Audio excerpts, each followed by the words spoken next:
Good day everyone, this is our presentation, Retraction of RIZAL. Group 5, RIZAL did not retracted. The introduction of Vessel 1965 conveys on how unfortunate it is that some people speak and write about the retraction without really knowing what RIZAL did or did not retract. Not sufficient attention has been given to the mature, quite uniform, and systematic religious thought of Dr. Rizal. Only when this has been done first can one evaluate the meaningfulness of the retraction. For some people, to retract would mean little, for they have so little to retract. He expounds the four common attitudes towards the retraction and its bearing on the life and character of Dr. Rizal. Father Manuel A. Gracia, a Spanish vocal teacher, found a document or letter wrote by Rizal, which he translated. On May 18, 1935, the lost original document of Rizal's retraction was discovered. In April 95, was appointed as a diocesan archivist.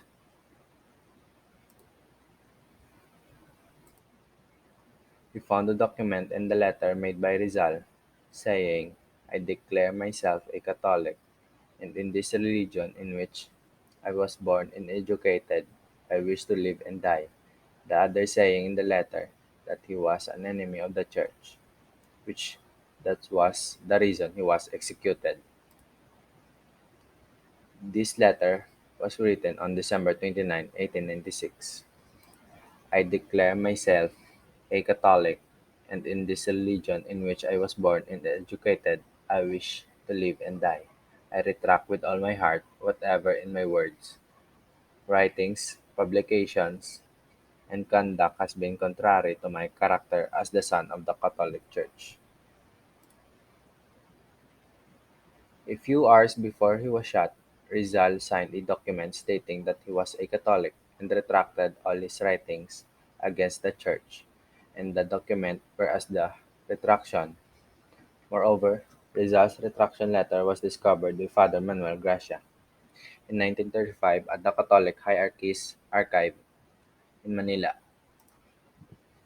Evidences: Baron Fernandez, a Spanish orphan who worked for almost half-century into historical secret archives in Madrid and Segovia, had an eyewitness's account of the retraction which he discovered in those repertories of Spain's dirty secrets.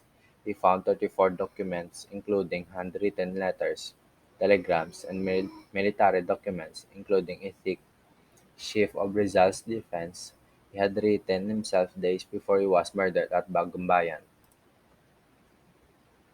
Fernandez said, "I have documents stating that before he faced death, Rizal told his sister, Narcisa, to look inside his shoes because he had left a letter." According to Fernandez, that letter could only be a denial of his retraction because Rizal knew the friars were misleading the Filipinos and he wanted to set the record straight. Manuel Moratos exposed.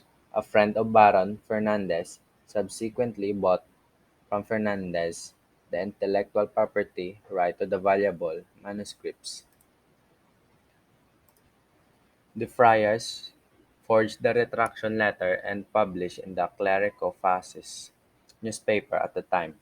Morato confirmed, "No, Rizal never retracted, although that fake retraction was published by friars then and is still sadly peddled in most schools. But that is not true." Both Morato and Fernandez have documents to prove that when Rizal was in the Pitan, he was allowed to go to Cebu with Josephine Bracken and Archbishop of Cebu. At that time, tried to dangle marriage and coax him to retract.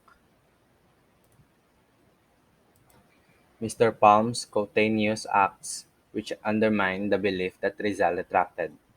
The documents of the retraction were kept secret.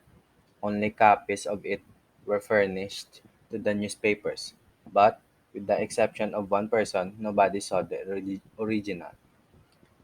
When the family of Rizal asked for the original of the said document or a copy of the alleged retraction letter, the petition was denied. Rizal Rizal's burial was kept secret. No masses were said for his soul or funeral held by Catholics. Notwithstanding the claim that Rizal was reconciled with the Church, he was not buried in Catholic cemetery in Paco but in a ground. Father Balaguer came to terms that he married Jose and Josephine after Jose had signed the retraction paper.